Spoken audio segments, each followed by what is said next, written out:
إنما الأعمال بالنيات. بسم الله الرحمن الرحيم. الحمد لله رب العالمين، والعاقبة للمتقين، ولا عدوان إلا على الظالمين، وأشهد أن لا إله إلا الله وحده لا شريك له، وأشهد أن محمدا عبده ورسوله. بعد. Ndugu zangu, tunaendelea na jalsa yetu na somo letu katika darasa hili maalum. Nafahamu kabisa kuwa darasa hili ni darasa ambalo lina mambo mengi na maswali ni mengi, na hii ni kutokana na ufahamu ambao haukuwa sahihi. Kwa hiyo mtu ikimbainikia kinyume na vile alivyokuwa akifahamu, basi maswali yanakuwa ni mengi, na wala si tatizo kuwa na maswali mengi, kwa sababu ukiona maswali mengi basi hivyo watu wanaelekea kutambua ukweli, na mtu kulikuwa kuna kitu anakifahamu, sasa ameona ni kinyume na vile alivyokuwa akitambua. Kwa hiyo kwa kuzungumza haya, napenda niseme tu leo biidhnillah tutajitahidi kuongea kwa muda ambao tubakize nafasi ya maswali, kama kujua kuna maswali ambayo hayatojibika katika jalsa hii ya leo. Lakini kama atakuwa imejibika, basi walillahi alhamd. Ndugu zangu, jana tuligusia hadithi hii ya Ubada radhiyallahu anhu, na ni hadithi ambayo ina misingi mikubwa sana, misingi ya gogoro lote na utatuzi wake huko kwenye hadithi ya Ubada radhiyallahu anhu, na nadhani tutaanzia hapo ili tuweze kuendelea na jalsa yetu ya leo, sababu ni kipengele muhimu sana, kipengele muhimu sana. Tukirudi katika kitabu chetu, hadithu Ubada radhiyallahu anhu qala da'ana Rasulullah sallallahu alayhi wa ala alihi wa sallam fabay'anahu فكان فيما أخذ علينا أن بايعنا على السمع والطاعة في منشطنا ومكرهنا وعسرنا ويسرنا وأثرة علينا، وأن لا ننازع الأمر أهله إلا أن تروا كفرا بواحا عندكم من الله في برهان. متفق عليه. Ubada radhiyallahu anhu anasema da'ana Rasulullah, alituita mtume wa Allah sallallahu alayhi wa ala alihi wa sallam, fabay'anahu, tukambaye tukakubali kuchukua ahadi ya utiifu na usikivu, tukachukua ahadi ya kutoka katika toa yake. Nasema fakana fima akhadha alaina, na yalikuwa katika mambo ambayo akhadha alaina, aliyochukua kwetu sisi mtume katika ahadi. Ilikuwa ni nini ahadi tuliweka? Ambayana, wa mtume alitupa bai'a ala sam'i wa ta'a, bai'a ya usikivu na utiifu, fi manshatina wa makrahina, fi manshatina, katika wakati wa nashat, wakati wa uchangamfu wetu, wa makrahina, na wakati wa karaha kwetu, kuwa tumtii na tumsikilize katika wakati ambao tuna utayari wa kumsikiliza, tuna nashat, tumechangamka, tuko tayari kumsikiliza, tumsikilize katika muda huu. Hata katika wakati ambao ni wa karaha kwetu sisi, karaha si sababu ya kuacha kumsikiliza na kumtii. Wa usrina wa yusrina, na wakati wa uzito kwetu sisi, kuna jambo zito limekupata, basi jambo zito si sababu ya kuacha kumsikiliza na kumtii. Wa yusrina, na wakati wa wepesi kwetu sisi tumtii na kumsikiliza. Wa atharatin alaina, na wakati ambao anajihusishia baadhi ya mambo kinyume na wengine, akajipendelea kuonyesha kama kaipendelea nafsi yake katika mambo fulani, basi si sababu ya kutoka katika taa yake. Lakini akaendelea kusema wa an la nunazi'a al-amra ahlahu, wa an la nunazi'a al-amra ahlahu. Na katika jambo la pili sasa au la tatu, alitupa ahadi kwanza ya kumsikiliza na ahadi ya kumtii sababu kiongozi, na ahadi nyingine alla nunazi'a al-amra ahlahu, kutokumtengua al-amra, jambo, ahlahu, yule anayestahili. Alla nunazi'a al-amra, kutengua jambo la utawala, ahlahu, yule mwenye jambo lake la utawala, kutokumwengua, kutokumtoa kwenye utawala wake, illa, isipokuwa inajuzu kumtoa kwenye utawala na kumwengua katika utawala mtawala kipindi gani? Illa an tarau kufran bawaha, mtakapoona ukafiri wake ambao uko wazi. Indakum min Allahi fihi burhanun, mnayo nyinyi kutoka kwa Allah dalili inayoonyesha ukafiri wake. Mna dalili inayoonyesha ukafiri wake, basi hukumu ya kumwengua ndiyo inayothibitika. Hii ni tafsiri ya haya maneno ya Mtume sallallahu alayhi wasallam anayotuelezea Ubada. Tukisoma kitabu anasema yajibu alaykum ta'atu al-hakim al-muslim bilma'ruf, ni wajibu juu yenu kumtii kiongozi Muislamu, kumtii pale anapokuamrisheni bilma'ruf, jambo la wema.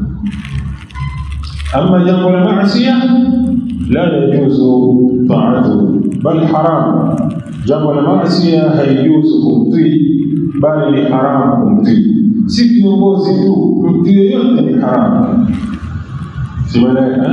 نعم، لا طاعة المخلوق في معصية الخالق. نعم. ولا يجوز لكم الخروج عليه، ولا يجوز كنيني kutoka dhidi ya kiongozi, kutaka kumwengua kiongozi, kutoka dhidi ya kiongozi kwa maandamano na vurugu na kuonyesha aibu na kutokuridhika na uongozi wake na kuleta fujo. Hizi zote ni aina ya kutoka dhidi ya kiongozi.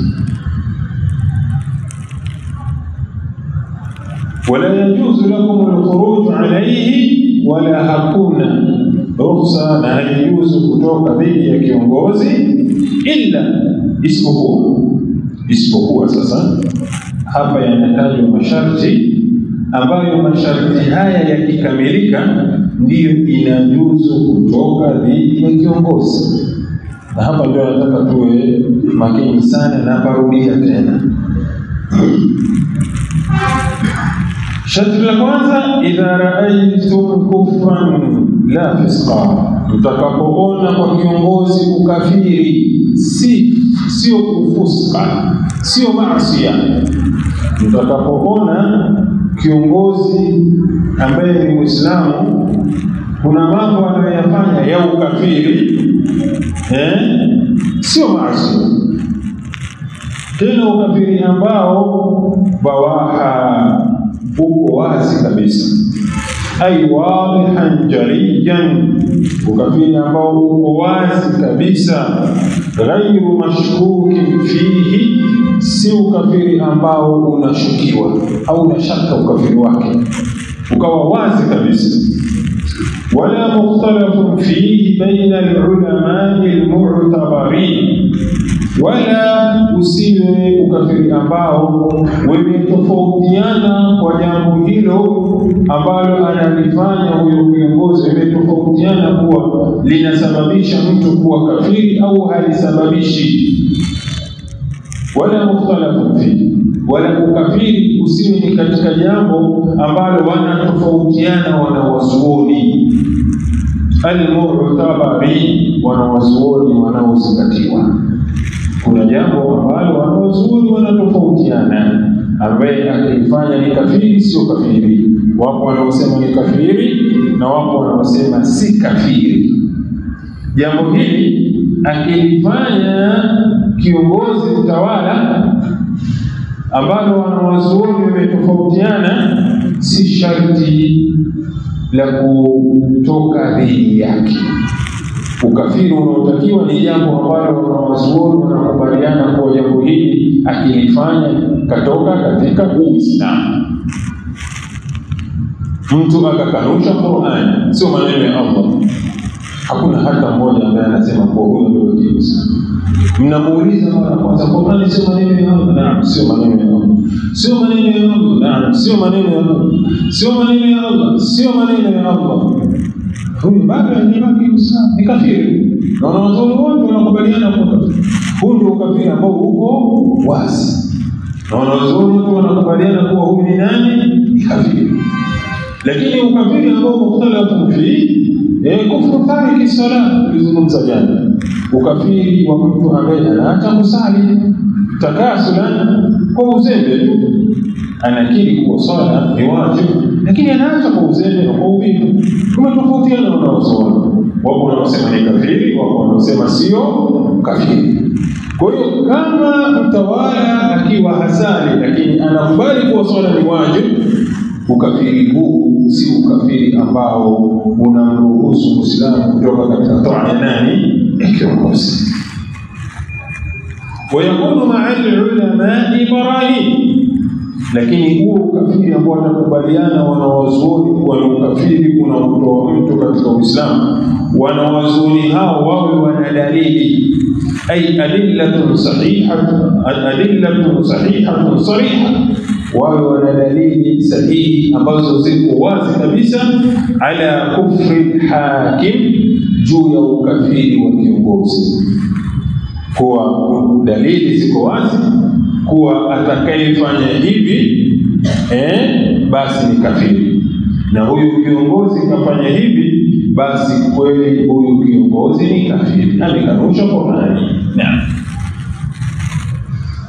la mujarrad dhunun, si mujarrad walana tukudania mtu yule kafiri, yule kafiri, yule, kama tunavyodhaniana na kutoana katika Uislamu kwa dhana.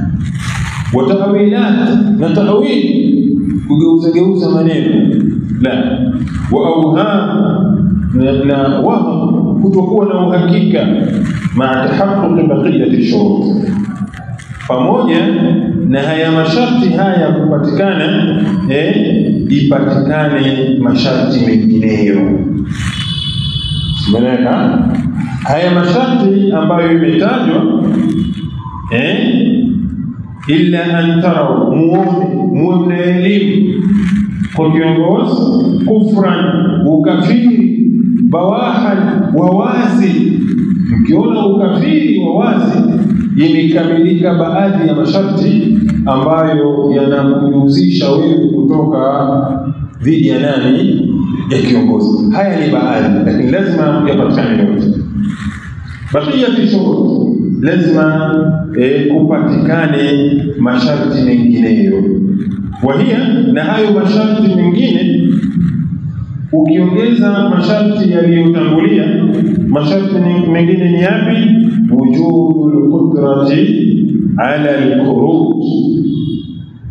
Japo huyo kiongozi tumeona kwake ukafiri ambao ni wawazi kabisa, kafiri kabisa, na wanawazuoni wamethibitisha kuwa huyu bwana si Muislamu tena, ni kafiri, na dalili zipo za kuthibitisha ukafiri wake, hakuna shaka na hilo. Umeona, bado hujaambiwa utoke chini ya taa yake, kwa sababu kuna masharti mengine hayajakamilika. Masharti gani hayo? Al-qudratu ala al-khuruj, al-qudratu ala al-khuruj, uwezo wa kutoka. Wujudul qudrati ala al-khuruj, kupatikane uwezo wa kutoka dhidi ya kiongozi. Una uwezo wa kutoka chini ya taa ya kiongozi huyu ambao ameishahukumiwa kuwa si Muislamu, ni kafiri, kisha hukumiwa. Uwezo wa kutoka upo, unaweza kutoka kupambana naye, uwezo upo. Kama uwezo upo, sawa, lakini kama uwezo haupo ukajilazimisha wewe kutoka, basi ujue umefanya nini? Makosa. Umefanya makosa. Sio dini hii, sio dini hiyo. Kutoka hivyo sio dini. Dini haijakwambia utoke hivyo. Hauna uwezo wa kupambana na kiongozi, na wala hauna shaka na ukafiri wake, lakini uwezo hauna. Unaweza kupambana naye? Hauwezi kupambana naye. Wewe ukaamua kutoka eti kwa sababu una nini? Una imani sana. Mimi na imani sana, lazima nitatoka. Kuna nini? Madhara yake ni makubwa kuliko maslahi. Kwa hiyo sharti lingine linalofuata, al-qudratu ala al-khuruj, upatikane uwezo wa kutoka. Uwezo wa kutoka upo, unaweza kukabiliana naye. Una uwezo wa kukabiliana naye. Uislamu unakwambia usitoke ukawa dhidi yake kwa maandamano au kwa chochote kile, usitoke dhidi yake. Hilo sharti la nne, na hapa jana tulitolea mfano. Sharti la tano anasema watarjihu almasalihi ala almafasid, na huwa kuna tarjihi ya maslahi, kuwa maslahi yawe ni makubwa kuliko mafsada. Maslahi ya kutoka yawe ni makubwa kuliko uharibifu. Ukitoka katika taa ya kiongozi ambao hakuna shaka na ukafiri wake, huna shaka mathalan, huna shaka, je, maslahi ya kutoka ni makubwa au mafsada ya kutoka ni makubwa? Ikiwa maslahi ya kutoka ni makubwa kuliko mafsada, sawa. Lakini ikiwa mafsada ya kutoka ni makubwa kuliko maslahi, na saa zingine hata maslahi yasipatikane, Uislamu unakwambia ni haramu kutoka. Ni haramu kutoka chini ya toa ya nani? Ya mtawala. Na ukitoka unakuwa umefanya makosa na umepata dhambi. Simeleka mashaka. Na hapa nataka nigusie kidogo maneno ya Ibn Uthaymeen rahimahullah alipokuwa anaongelea nukta hii, na naomba muangalie kwenye kitabu chenu ukurasa wa 8. Anasema wa idha ra'ayna hadha mathalan, na tutakapoona hivyo mfano kuwa tumeona kuwa huyu kiongozi ni kafiri wala hakuna shida, tumeona fala tajuzu almunaza'atu hatta yakuna ladaina qudra ala izahatihi, haijuzu sisi almunaza'a kutoka dhidi yake ili kumwengua katika utawala wake, kutaka kumwengua kwenye utawala wake, la yajuzu hatta yakuna ladaina qudra ala isahati, mpaka sisi tuwe tuna uwezo wa kumtoa, mpaka tuwe tuna uwezo wa kumtoa. Una uwezo wa kumtoa. Fa in lam yakun ladaina qudra, ikiwa hatuna uwezo wa kumtoa, ni madhaifu kabisa, hatuna chochote, madhaifu kabisa, fala tajuzu almunaza'a, haijuzu kutoka dhidi yake kwa lengo la kumwengua, kwa lengo la mudhahara, la maandamano, hali ya kuwa uwezo kubadilisha chochote. Liannahu rubbama, kwa sababu huenda sisi idha naza'na wa laysa indana qudra yaqdi ala al-baqiyati as-salihah wa tatimmu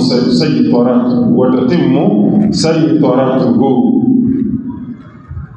Sisi tukitoka sasa na hatuna uwezo, yaqdi ala al-baqiyati as-salihah, ndio atamaliza kabisa yaliyobaki, yale mema ambayo tulikuwa tukiyafanya, hata madogo yale mema tulikuwa tukiyafanya, japo sio Muislamu, lakini kuna mema tulikuwa tukiyafanya, kuna mambo ya kheri tulikuwa tukiyafanya katika hali ya amani na utulivu na nini, si ndio?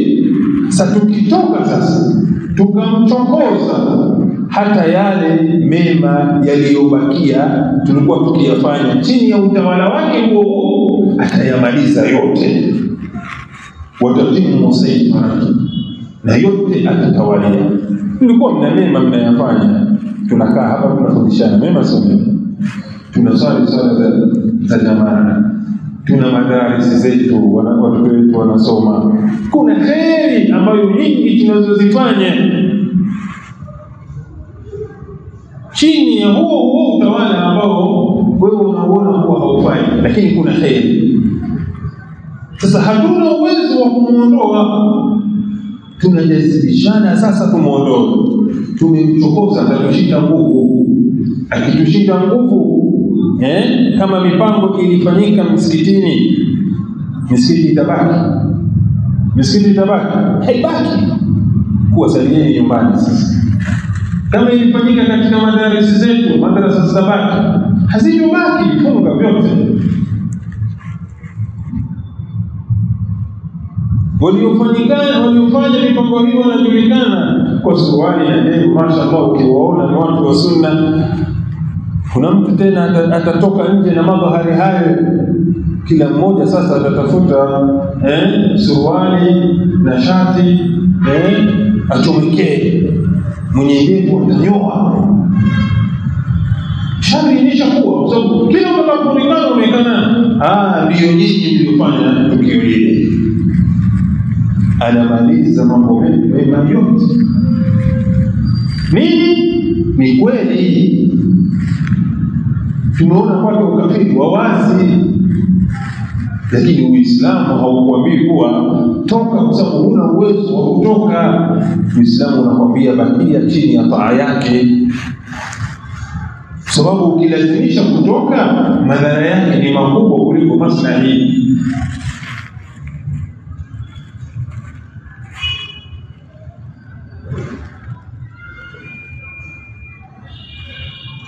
Sheikh anaendelea kusema fahadhihi shurut, masharti haya shurutun liljawaz au lilwujub, ni masharti ya kujuzu au ya wajibu.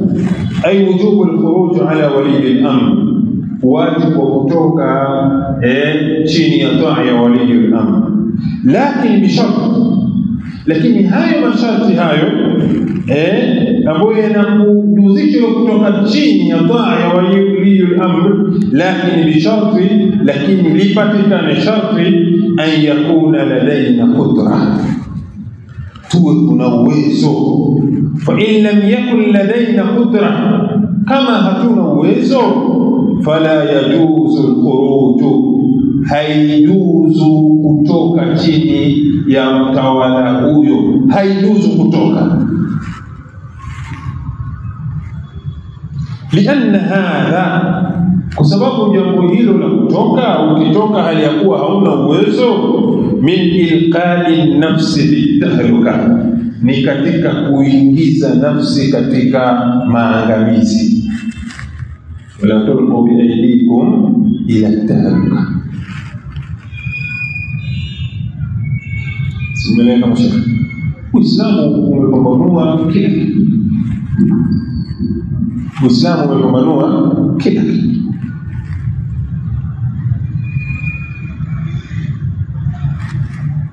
Na hapa kwenye hili nijibu tu swali moja kwa moja.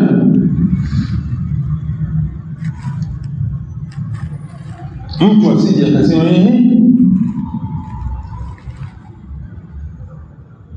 kama kiongozi sio Muislamu ndio jibu lake hilo. Sio? Simesha mhukumia kuwa sio Muislamu, kafanya vitu vinavyomtoa katika Uislamu. Sio? Usiulize tena kama kiongozi sio Muislamu ndio jibu lake hilo. Kama dola haihukumu kwa kitabu cha Allah, inahukumu kwa nini? Kwa katiba. Ndio viongozi ndio hao wanaohukumu kwa katiba, hawahukumu kwa kitabu cha Allah. Unaonaje? Ndio jibu lake hilo. Sasa kama anafanya mambo yenye kumtoa katika Uislamu, utategemea huyu atahukumu kwa kitabu cha Allah? Hawezi kuhukumu. Hata kama kiongozi hukumu kwa kitabu cha Allah, huna nguvu wewe ya kumtoa. Unalo miliki wewe ni nasaha. Na nasaha kwa viongozi si kuandika kwenye magazeti, kuandika vipeperusha. Kuna njia zake za nasaha. Si tumeelewana? Tumeelewa kama shekhe? الإمام الشيخ مقبل، الشيخ مقبل الوادعي. Sheikh Muqbil kuna kitabu chake kinaitwa Tuhfatul Mujib ala As'ilati al-Hadir wal-Gharib. Asili ya hiki kitabu ni maswali aliyokuwa akiulizwa kutoka nchi mbalimbali, na maswali katika haya hiki kitabu yamepangwa kinchi. Maswali kutoka Amerika walikuwa wakimuuliza, maswali kutoka watu walikuwa wakimuuliza, imepangwa kwa nini? Kwa mujibu wa nini? Wa maswali yalipokuwa yametoka. Kuna maswali aliulizwa Sheikh Muqbil kutoka asila shababi Indonesia, maswali ya vijana wa Kiindonesia. Walimuuliza nani? Sheikh Muqbil. Vijana wapi? wa Indonesia walimuuliza Sheikh Muqbil Al-Wadi rahimahullah, yani Indonesia ni jamhuri, Indonesia ni jamhuri kama ilivyokuwa jamhuri ya Tanzania, na Indonesia ni jamhuri hivyo.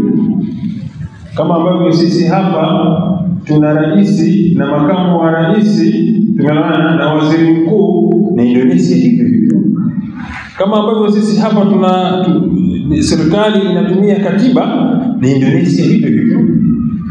Bali Waislamu wa Indonesia ni wengi zaidi ya Waislamu wa Tanzania, bali inasemekana labda ni nchi ya 3 au ya 4 kwa wingi wa Uislamu, na miongoni mwa nchi yenye watu wengi sana.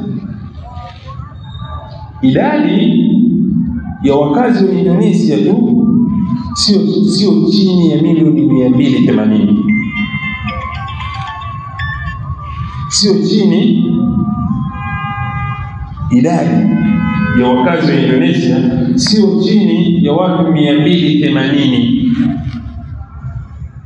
Simeleka, Waislamu ni wengi, lakini wanatumia nini? Katiba, na ni jamhuri vile vile, ina rais, ina waziri mkuu. Hawa vijana hawa, hali ya Indonesia na sisi hatutofautiana, bali sisi Waislamu ni wachache zaidi ya Waislamu wapi? Indonesia. Kama watu ambao wengeruhusiwa kutoka dhidi ya uongozi ilikuwa ni Indonesia kwa wingi wao. Sijui mnaelewa? Hawa vijana wa Indonesia walimuuliza Sheikh Muqbil Al-Wadi rahimahullah, wakamwambia ma huwa madhhabu salafi fi muamalati al-hukam. Tuambie Sheikh, ni ipi madhhabu ya kisalafi katika kuamiliana na viongozi? Hizi vurugu za kutoka dhidi ya viongozi na kutokubali kukaa chini ya taa ya viongozi, wenye hii mko 90% vijana, sivyo? Sahawa vijana wanaona sasa sisi Waislamu wengi Indonesia, lakini hatuhukumiani kwa kitabu cha Allah, wala kiongozi wetu hana mpango wa kuhukumiana na kitabu cha Allah. Sasa hebu tuambie madhhabu ya wema waliotangulia katika kutaamali na viongozi kwa dizaini hii ni ipi? Sheikh Muqbil rahimahullah akaanza kusema maneno mengi sana ambapo sina muda wa kuyaongelea.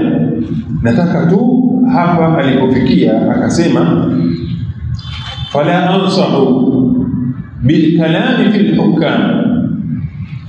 Jamii nyinyi vijana wa Indonesia, sikunasihini kuwaongelea vibaya viongozi, sikunasihini kuongelea vibaya. Fala ansahu ahadan, wala simnasihi yoyote bilistidami maa hukumatihim, atafute migongano na nini na tawala zao. Wala sikunasihini nyinyi vijana yoyote atafute migongano na nini na hukuma zao na serikali zao. Anawaambia vijana wako katika nchi ya jamhuri, tumelana, wana katiba, na wenyewe Waislamu ni wengi zaidi yetu sisi, simele. Anawaambia hivi, na akasema kuwa walasna du'ata fitan, sisi si walinganizi wa fitna. Sisi hatulinganii fitna kusema nyinyi mko wengi sasa, huyu hakim ni kafir, hataki kuhukumia kitabu cha Allah, sasa lazima mtoke chini muwe dhidi yake, muwe hivi. Hali ya kuwa Imam Muqbil anajua al-qudra hawana. Sasa na sisi si walinganizi wa fitna. فالشعوب مسلمة wananchi hawa hapo Uislamu. والدائرة ستكون على رؤوس المسلمين, lakini mkitoka nyinyi mkawa dhidi ya viongozi wenu, الدائرة ستكون على رؤوس المسلمين, madhara yakija yatakuwa kwa Waislamu. Bongo kweli, madhara yakija yatakuwa kwa nani? Kwa Waislamu. Mna mambo yenu chungu nzima ya kheri mnayofanya, da'wa iko wazi, watu wanalinganiana, alhamdulillah. Mkitoka madhara msanii watapata watu wengine, madhara yatarudi kwa Waislamu. wala ujizu thawrat walinqilabat walkhuruj ala alhukam, wala mimi sijuzishi kwenu nyinyi athawrat, vurugu dhidi ya serikali zenu, walinqilabat, na mapinduzi dhidi ya serikali zenu, walkhuruj ala alhukam, na kutoka dhidi ya viongozi. Mimi sijuzishi hili jambo hili, hamna nguvu, athari yake ni kubwa, hakuna faida. Lakini angalia wanawazuoni jinsi wanavyoangalia mambo. Imam Muqbil akasema washu'ubu, raia wa Indonesia na sehemu nyinginezo, muhtajatun, ikitokea hali hii wako chini ya dola ambayo haihukumiani na kitabu cha Allah, hawatakiwi kutoka dhidi kwa sababu ni madhaifu. Anasema washu'ubu, lakini wananchi muhtajatun ila an tarji'a ila Allah subhanahu wa ta'ala, wanahitajia warejee kwa Allah, wanawasil ibadi biyadillahi subhanahu. قال الله تعالى إن الله لا يغير ما بقوم حتى يغيروا ما بأنفسهم. Sheikh Muqbil akamalizia kwa kusema watu wanatakiwa warejee kwa Allah. Kwa nini mambo hayako sawa sawa? Wewe usimwangalie kwa nini kiongozi yule ahukumu kwa kitabu cha Allah ukaona kuwa kiongozi yule ana makosa. Hapana, makosa uko nayo wewe. Inna Allah la yughayyiru ma biqaumin hatta yughayyiru ma bi anfusihim. Sisi tukibadilika tukasimama katika Uislamu wa kisawasawa kama waliokuwa nao masahaba na wema waliotangulia, tukajua ni namna gani ya kuwanasihi hawa viongozi, kutaamali na viongozi, wakatuelewa, mambo yatabadilika. Kwa kabla ya kumlaumu kiongozi, tujilaumu kwanza sisi, ndio tumesababisha hali hiyo. Ndio anataka kusema nani? Sheikh Al-Muqbil. Si umeelewa maneno ya Sheikh? Kwa hiyo al-qudra, wujubu al-qudra ala al-khuruj, ipatikane uwezo wa kutoka. Watarjihu al-masalih ala al-mafasid, na kuwa kuna tarjihi ya maslaha, yawe yana uhakika maslahi zaidi ya mafsada, na kujua maslahi ni mengi na mafsada ni mengi. ويعرف هذا الأمر الخطير ويعرف هذا الأمر الخطير أهل الحل والعقد من العلماء وغيرهم. نجambo hili ambalo ni la hatari wanalijua ahlul hal wal aqd min al ulama, maulama ndio wanajua hili jambo halitakiwi kuingiliwa, halina maslahi. Kama mnavyoona fatwa nyingi hapa nimesoma za wanawazuoni, wanasema jambo hili halina nini? Maslahi. hata kama tutaona ukafiri wa wazi, basi hatutakiwi sisi tutoke chini ya taa, hatutakiwi tutoke dhidi ya kiongozi. Walaysa dhalika lil'amma wa tullab al-ilm. Na hii kupima maslahi na mafsada si kazi ya watu tu wa kawaida na si kazi ya tulabul ilmi. Qala al-mujizu lil-khuruj. Hii hoja hii nyingine inakuja kwa wale ambao wanajuzisha kutoka chini ya kiongozi. Anasema al-muradu bil-kufri al-ma'siyah, kusudio la ukafiri liliokuja katika hadithi ni maasiya. Kwa illa an tarau kufran bawaha, isipokuwa muone ukafiri uliokuwa wazi. Wenyewe wanatafsiri ukafiri uliokuwa wazi hapa ni maasiya. Kuwa mtakapoona maasiya kwa kiongozi yoyote yule, basi nyinyi tokeni chini ya taa yake. Ndio maana unaona hawa khawarij, kiongozi yoyote mwenye maasi yoyote yule wanaona ni halali kutoka chini ya taa yake, bali ni halali hata kumuua. Kwa sababu gani? Al-kufru anayokusudia hapa si ukafiri kutoka katika dini moja kwa moja, ni ukafiri wa maasi. Simueleka mashaikh, hiyo ndio haja yao. Qala al-mani' min al-khuruj, yule ambaye anapinga kutoka katika taa ya kiongozi, anasema, anamjibu kuwa ya akhi, ewe ndugu yangu, barakallahu fik, Allah akubarik, hadha tafsirun khati'un, hiyo tafsiri yako uliyoitaja kuwa kufru ni maasiya, hiyo tafsiri umekosea. Kwa nini? لقول النبي صلى الله عليه وسلم وقول يمتوم صلى الله عليه وعلى آله وسلم أمسما ألا فهموني من ولي عليه والي يولي أمباي أتتولي ونكيونغوزي فرآه يأتي شيئا من معصية الله, akamuona huyo kiongozi anafanya mambo katika mambo ya maasi ya kumwasi Allah. Hapa ni maasi, hapa ndio inakusudiwa maasi, lakini hadithi ya kufru ile inakusudiwa kufru ni ukafiri hasa. Kama maasi yanayokusudiwa ni hapa, faraahu yati shay'an min ma'siyati Allah, akaona kiongozi analeta mambo katika mambo ya kumwasi Allah, sio ukafiri. Ukiona kiongozi anafanya mambo ya maasi ambayo sio ukafiri, wewe unatakiwa kufanyaje? Simeleka mashaikh, faliyakra ma yati min ma'siyati Allah, basi achukie yale ambayo anayoyafanya katika maasi ya kumwasi Allah. Tumelana. Lakini katika kufru unaambiwa utoke, lakini kwa masharti tuliyoyataja.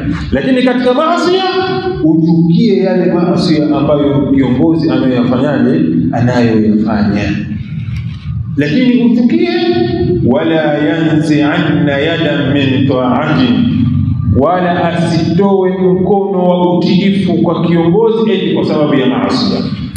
Simeleka mashaikh, usitoe mkono wa utiifu eti kwa sababu kiongozi umemuona anafanya maasi ya fulani, wewe ukaamua kumuasi kutoka chini ya utiifu wake, ukatoka ukawa dhidi yake eti kwa maasi. La, haram.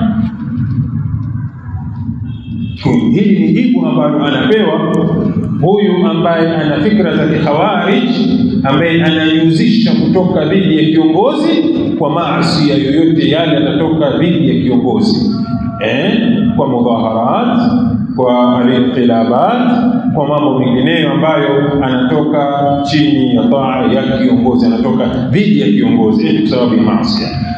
Hili jambo halipo. Ukiona maasi kwa kiongozi, chukia yale maasi. Kama una njia ya kuweza kumnasihi sirran walaysa jahra, kwa siri, na wala si kwenye mimbari, si kuandika, si nini barua ya wazi, si kwa kiongozi huko hivi na hivi na hivi na hivi na hivi. La, hii si njia ya kuwanasihi viongozi, sio njia ya kuwanasihi viongozi. Ukiona na maasi, basi tafuta njia ya kunasihi ambayo ya siri, ambayo unajua inasaha itafika kwa kiongozi, na isipofika basi, lakini si sababu ya kutoka chini ya toa ya nani, ya huyu kiongozi, ukatoka dhidi yake.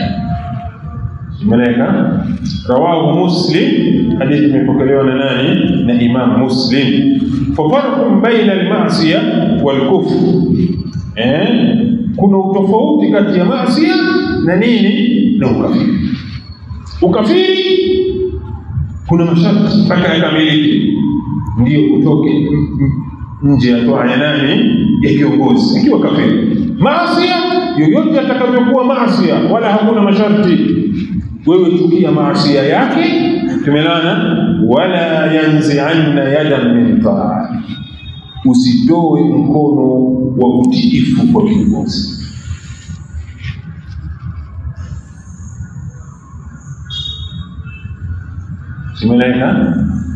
Tumeelewana? Qala al-Mujiz, huyu Mujiz ambaye anajuzisha kisha jibiwa shubha yake, si ndio? Na nyinyi huko mnapokwenda mtakutana na mtu atakwambia kufran bawaha ni maasi. Sio maasi, hii ni ukafiri kabisa. Lakini sheria haikusema ukiona ukafiri basi uanzishe vurugu. Hapana, wanawazuoni wa Ahlus Sunna wal Jamaa anasema hapana, lazima kudra ipatikane. Akasema Mujizi huyu, akasema kutetea hoja yake ya kuhalalisha kutoka dhidi ya kiongozi, akasema inna Umar radhiyallahu anhu, hakika Umar wa huwa khalifatul muslimin, na yeye ni khalifa wa Islam, qala lil amma, aliwaambia watu wote, akawaambiaje? Qawimuni walau bihaddi sayfi, mtakaponiona nimeacha njia ya sawa, qawimuni, niwekeni sawa sawa, walau bihaddi sayfi, hata kama ni kwa ncha ya upanga. Kwa maana nataka kusema kuwa Umar amesema kuwa akiwa hayuko sawa sawa tumweke sawa sawa hata kwa ncha ya upanga, kuwa tutoke chini ya toa yake, kama kuanza kumshambulia tumshambulie mpaka akae sawa sawa. Sijui mnaelewa hizi shubha. Umar kasema hivyo. Ma jawabuka ala hadha, jawabu lake ni nini? Hii si Umar kajuzisha watu watoke chini ya kiongozi, hata kama kupambana naye wapambane naye. Qala al-mani, yule anayezuia kutoka, na ndio madhehebu yetu, na ndio madhehebu ya salaful umma, na ndio madhehebu ya Ahlus Sunna wal Jamaa, anasema jawabu anna hadha al-athara, huwa hiyo athari hiyo kutoka kwa Umar hiyo la yasihu, hii athari haikusihi hasa kutoka kwa Umar. Umar katika maneno yaliyosihi kwake haya hakusema Umar, wala yathbut, wala hayakuthibiti kutoka kwa Umar. Hiyo jibu la kwanza. Jibu la pili anasema wa insaha, na endapo yakisihi haya maneno tuchukulie kuwa ni sahihi, falmuradu bitaqwim, linalokusudiwa kumweka sawa sawa ni nini? Al-islah wal-nusru sirran bil-hikma. Al-islah, kumweka sawa sawa, kumtengeneza, wal-nusru, na kumpa nasaha, sirran, kwa siri, bil-hikma, kwa hikma, si kutoka chini ya utawala wake. La bitaghyir, si kwa mabadiliko kuwa tumwezue sasa, wal mudaharat, na si kwa maandamano, wal thawrat, na si kwa vurugu, walinqilabat, wala si kwa mapinduzi. Wallahu qala, na Allah anasema, wa'atul buyuta min abwabiha, yaendeeni majumba kupitia njia zake. Hizi sio njia za kuondoa munkar, wala sio njia ambazo wema waliotangulia walizitumia pale mtawala anapokuwa hayuko sawa sawa. Hizi sio njia za mabadiliko, kumwezua, njia za mudhaharat, maandamano, njia za mapinduzi, njia za nini, hali ya kuwa hamna uwezo wa haya. Shari yake ni kubwa zaidi ya maslahi yake. Qala al-mujlis lil-khuruj, yule ambaye anajuzisha kutoka kisha jibiwa kuwa mudhaharat na nini vipi hivi havifai, akatoa hoja, na hii hoja yenyewe inatumika sana. Akasema lakini al-mudhaharat jaiza, lakini maandamano yanajuzu. Faqad tadhahara as-sahaba radiyallahu anhum, masahaba waliandamana fi Makkah baada al-Islam, Umar wa Hamza radiyallahu anhuma, baada ya kusilimu Umar na Hamza. Sijumeleka kisa ambacho baada ya kusilimu Umar na Hamza, kisa maarufu kuwa masahaba walitoka, Hamza akiwa mbele na Umar akiwa mbele, wakatoka paka katika al-Kaaba, wala hakuna watu waliowagusa. Sijumeleka kama shaka. Ni kisa maarufu kina hadithiwa. Umeona? Kwa hiyo kutoka kwao hii mudhahara ni maandamano haya. قال المانع anasema, ya akhi alkarim, qissatu almudhaharat fi Makkah, kisa cha maandamano Makkah ghairu sahiha, si sahihi itlaqan, moja kwa moja hicho kisa hakikusihi inda ahli hadha alfann min ulama alhadith, kwa ulama wanaojua fani hii miongoni mwa ulama wa hadithi, kuwa hakikusihi kuwa Umar na Hamza waliandamana Makkah. Simeleka mashaikh, mimi nasema tufanye kuwa kile sahihi, tufanye kuwa ni sahihi. Basi walitoka baada ya kuona wana uwezo na hakutokuwa na madhara zaidi, sivyo? Hatuseme kuwa ni sahihi, na walitoka na hawakuguswa. Hii ni kuonyesha kuwa walikuwa wanajua kuwa al-qudra walikuwa nayo. Wewe una uwezo, una uhakika kuwa una nguvu. Leo tu tukipita kila katika mkusanyiko wa watu, tumelana na sehemu za nini, kuna midude imekaa, unaiona kabisa midude imekaa. Mtu hata kama anaongea anasema mimi subiri kwanza baadaye, anataka ameweka mfuko. Si mtu anaogopa kuongea, si ndio? Mwingine anafikiri nipite kule hapa. Yaani hana tatizo, lakini anaogopa tu hali jinsi ilivyo. Qudra nini? Kwa kisa muhadarati lam tathbut, haikuthibiti. Lakini tuseme hata kama kimethibiti, sharti la neno inaonekana limetimia. Qudra walikuwa nayo, si ndio? Na ndio maana hawakupata madhara. Sasa wewe qudra uko nayo, una uwezo kupambana, hauwezi kupambana. Maslahi ni makubwa zaidi ya mafsada? La, mafsada ni makubwa zaidi ya maslahi. Qala al-mujiz lil-khuruj, yule ambaye anajuzisha kutoka akasema, idhan kwa hiyo ila mata nasbir ala dhulmi al-hakim, paka lini sisi tutasubiria dhulma ambaye anatufanyia kiongozi? Si ndio madai watu wengi? Tunafanyiwa dhulma. Na hizi dhulma ambazo unasikia kiongozi anatufanyia dhulma, ni dhulma ambazo tunanyweshwa na wanasiasa. Lakini wewe tu ukiambiwa kuwa dhulma gani kiongozi anakufanyia, huwezi kusema chochote. Lakini mwanasiasa, kwa sababu ana lengo lake la kisiasa, ndio anakujaza. maisha yamekuwa magumu. Lini alikwambia maisha yatakuwa mepesi? Watu wanakula mlo mmoja. Mtume alikula mlo mmoja, saa zingine mchana ukapita. Si? Wanasiasa hawana uhuru. Mimi sio mwanasiasa. Mimi sio mwanasiasa. Wala sihitaji siasa.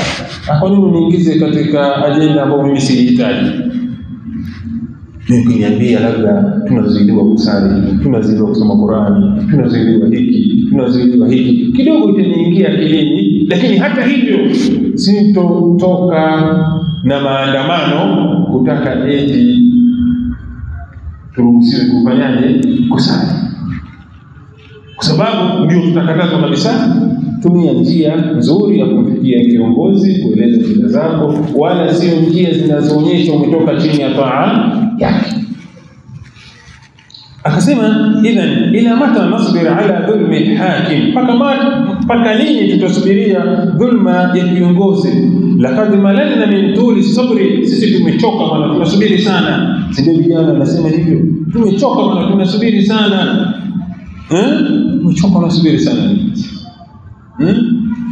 قال المانع يجيبك النبي, فكلين تصبري أنا كجيب متومه عن هذا السؤال سؤاله حيث قال متومه أنا سيما إنكم ستلقون بعدي أثرا, حقيقة نيني mtapata baada yangu athara.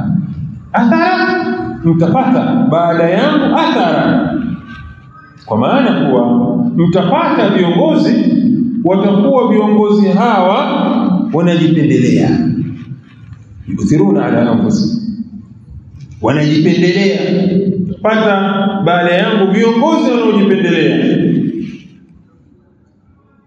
Sio madai yenu. Fasbiru, basi fanyeni subira. Paka lini mfanye subira? Hatta talqauni ala alhawd, fanyeni subira hivyo, hamna uwezo nyinyi, hamkuna chochote mnachokifanya. Fanyeni subira mpaka mkutane na mimi katika haudhi. Haudhi ya mtume iko wapi? Kiyama. Fanya subira tu, fanya subira hatta talqauni ala haudhi. Amejibiwa hakujibiwa? Sisi tunataka haraka. Tunataka nini haraka? Madhara yake tunapotaka kwenda hatufiki. Hatua tuliyopiga kwa vurugu zetu na haraka zetu, tunajikuta tumerudi nyuma hatua 200. Kimeleka mashaka. Kiongozi alikuwa na uwezo wa kukusikiliza kwa sababu umeonekana wewe ni mkorofi, utaki nini, hata kukusikiliza tena hakusikiliza. Anasema kuwa fala budda min as-sabr hatta nalqa Allah, hapana budi sisi tufanye subira mpaka pale tutakapokutana na Allah, wala hakuna chochote tutakachopoteza. Was-sabr ala duri sultan, na kufanya subira juu ya dhulma ya kiongozi. Min asbabi shurbi, kufanya subira juu ya dhulma ya kiongozi, ukafanya subira ukaacha kutoka chini ya taa yake, ukaacha kufanya vurugu. Tumeelewana? Min asbabi shurbi, ni miongoni mwa sababu za kunywa. Min haudhi nabii sallallahu alaihi wasallam, katika haudhi ya mtume sallallahu alaihi wasallam. Wewe ambaye hutaki kufanya subira na hauna uwezo na unataka vurugu,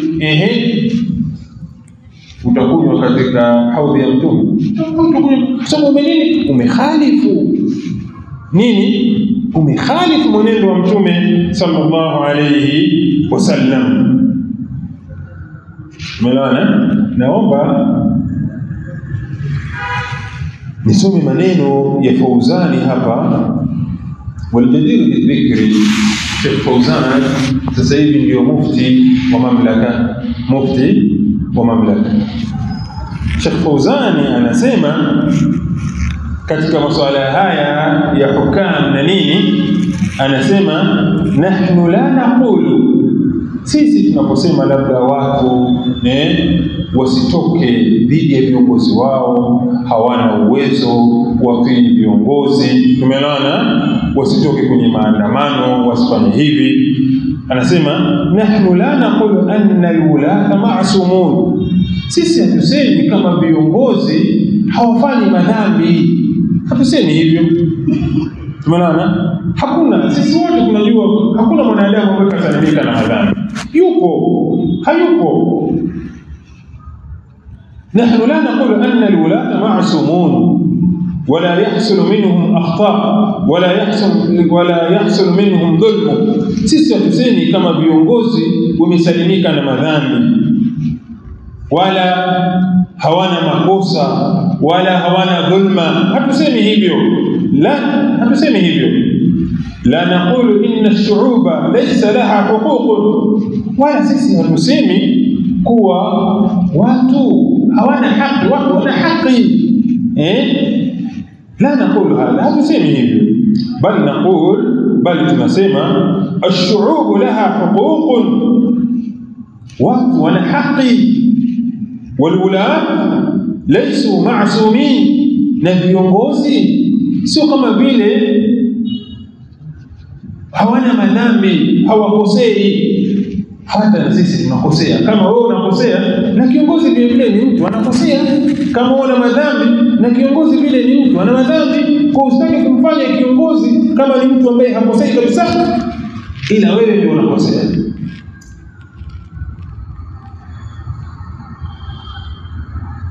ويحصل منهم ما يحصل, ولكن yanapatikana kwa viongozi makosa ya aina mbalimbali. Tumeelewana? Walakin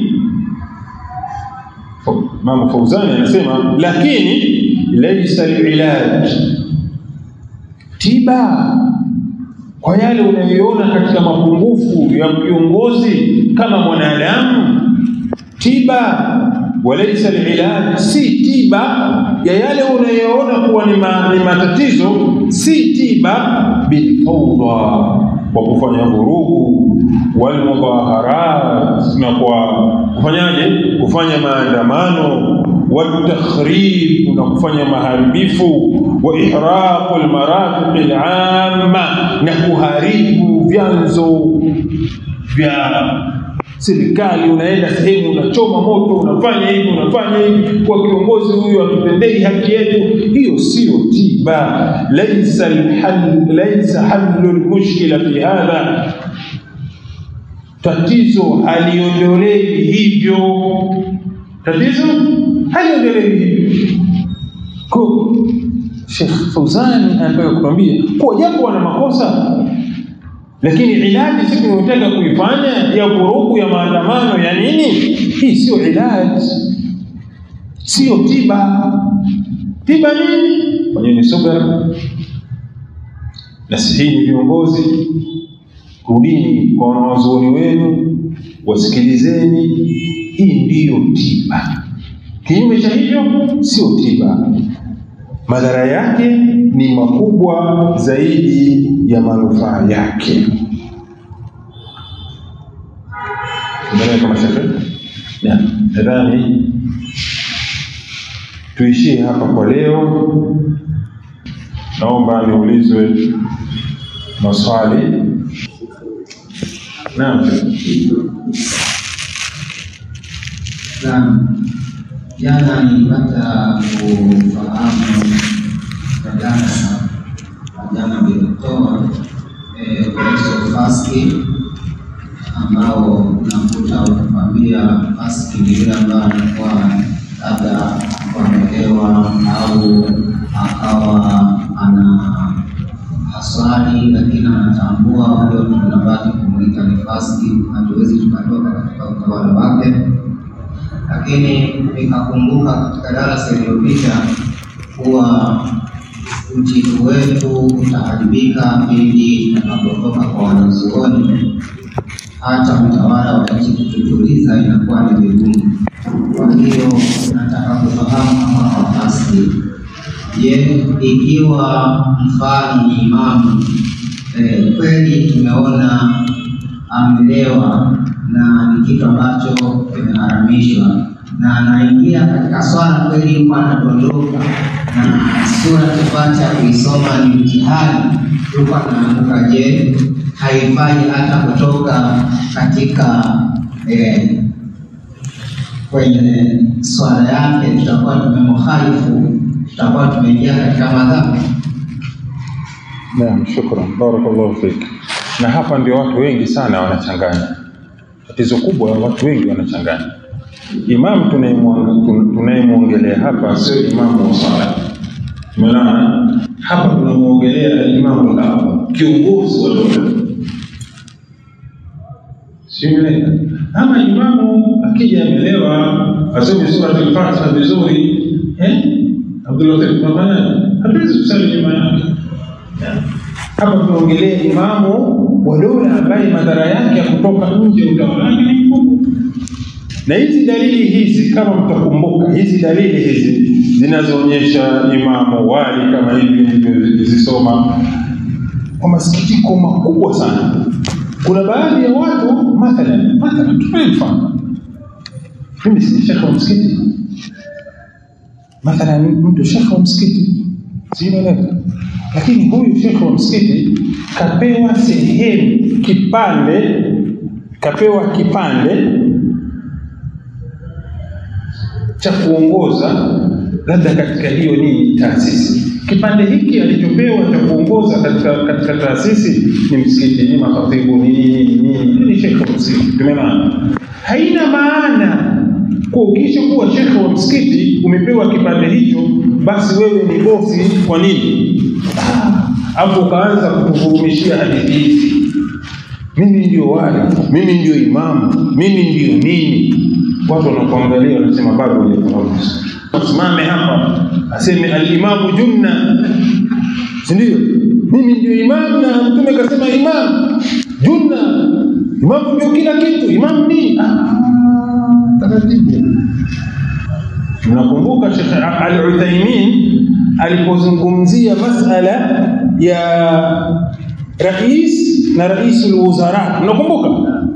Kila mmoja alitaka kumweka sehemu yake. Wewe ni imam, lakini pamoja kuwa ni imam katika taasisi hii, wewe sio top. Simeleka. Sasa usisimame hapo ukasema mimi ni imam naweza kufanya chochote kile. Leta mapato na matumizi, mimi ni imam. Hapana.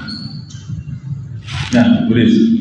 Nitakuuliza upande wa maandamano kwamba sheria inaruhusu ya Uislamu kwamba pengine tunaandamana katika swala la kuhamasisha mathalan uchagiaji wa damu, kusaidia tunaandamana labda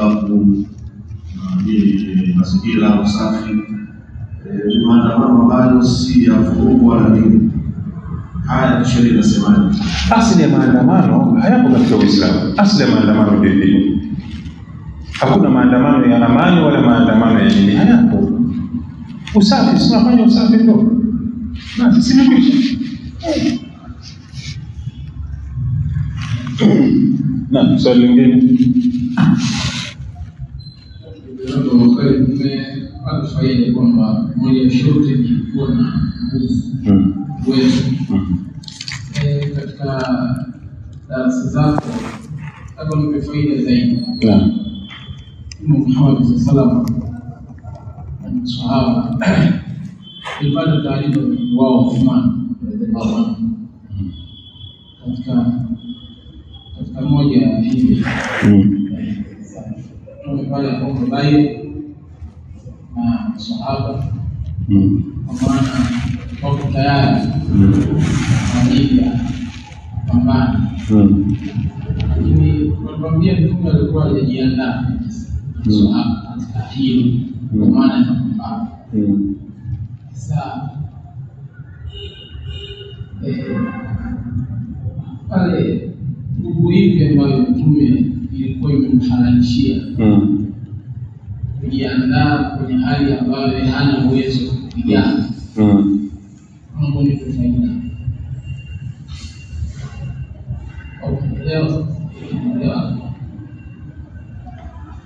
Uthman ilikuja taarifa kuwa ameuawa, si ndio? Kama nimekuelewa, aliuawa na nani? na na maadui. Tumeona wale waliomuua, ile taarifa iliyokuja kuwa wamemuua ni dhulma, walikuwa wamemuua dhulma, na walikuwa ni maadui. Tumeona ilikuwa ni nje ya uongozi wa Mtume. Sio, umeelewa? Nje ya uongozi wa Mtume, lakini sisi tunaongelea kutoka chini ya uongozi. Kwa ni maadui, kwa sidhani kwamba walikuwa ni wale watawala ambao ni dhidi ya Mtume. Kumbe ni maadui ambao si watawala. Ni maadui ambao wako dhidi ya Mtume. Sababu wangekuwa hawako dhidi ya Mtume wasingemuua Uthman. Sio, umeeleka? Mathalan sasa hivi atokee mtu, sasa hivi watokee watu wawe dhidi ya serikali, kutaka kupindua serikali, kuleta vurugu kwenye serikali. Sisi Waislamu hatuwezi kuunga mkono. Hatuwezi kuunga mkono. Sijui umeelewa? Na sisi tutakuwa na serikali kuitetea serikali dhidi ya wale ambao wanataka kuja kutuvuruga. Sijui umeelewa? Na ndio maana kuna baadhi ya wanawazuoni wanasema hata katika khuruj wala al-hakim, kutoka kwa chini ya hakim, tumeelewana kuwa tuwe tunadhana kabisa kuwa je, ukitoka dhidi ya kiongozi yule ambaye unataka atoke na ukataka kumpiga vita ili atoke, una uhakika damu haitomwagika? Naam, damu itamwagika, ni haramu kutoka. Hilo la kwanza. La pili, una uhakika ukimtoa yule kiongozi, kuna kiongozi mzuri ambaye wewe unajua kuwa anaweza kukaa pale, hayupo, utamtoa yule kiongozi alafu mtarudi katika kupiga kura. Umefanya nini sasa? Si mnanielewa? Kupiga kura. Kwa kura inaweza kumwangukia mbaya zaidi ya huyo aliyokuwepo. Inafanya nini tena? Sisi mnaelewa Uislamu ambapo unaangalia mambo kuwa kukaa chini ya taa ya kiongozi ni bora kuliko kuruhusu watu kutoka chini ya taa ya kiongozi na hamna nguvu. Sasa viongozi sasa tumepindua wale waandamanaji wameandamana, anatoka jeshi ikampindua ile viongozi kwa wale katangaza mapinduzi. Sisi tunawalika kumtika aliyepindua au aliyepinduliwa. Au waandamaji wanapotoka kumpindua kiongozi na tukajua lengo lao ni kumpindua kiongozi, sisi tuna wajibu wa kupambana na hao waandamaji. Yani kabla hawajampindua, sisi Waislamu tuna wajibu wa kupambana na hao waandamaji wasifikie huko. Ndio maana leo sisi tunaongelea masuala haya ili asifikie huko, kuwa hao wenye fikra hizo hawafai kabisa kwetu sisi. Ndio serikali, ndio serikali ni kwao. Ndio maana nakwambia, yani wanaandamana kutaka kumtoa rais. Tumelana. Hatuna uhakiki hawa ambao wanaandamana kumtoa rais watatuletea rais ambaye anaweza kuturuhusu leo kusoma Qur'ani, kukaa. Hatuna dhamana hiyo. Sijui imeleka. Hawa sisi ndio maadui zetu kwanza wa kwanza. Endapo wakitushinda nguvu, wakashinda nguvu serikali kweli, wakafikia huku walipofikia, wakashika zimamu, wakawa wenyewe ndio wenyewe, tumeelewana, sisi tunakaa chini basi, sama'an wa ta'a. Kwa sababu kisha fika kule, sijui unanielewa ninachozungumza?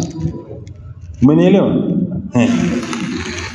La mwisho nitaka uonyeshe sisi kama wanadarasa tarehe 29 wale watakao kuwa hai nchini tutakao kufanya uchaguzi wa kuchagua viongozi wa nchi.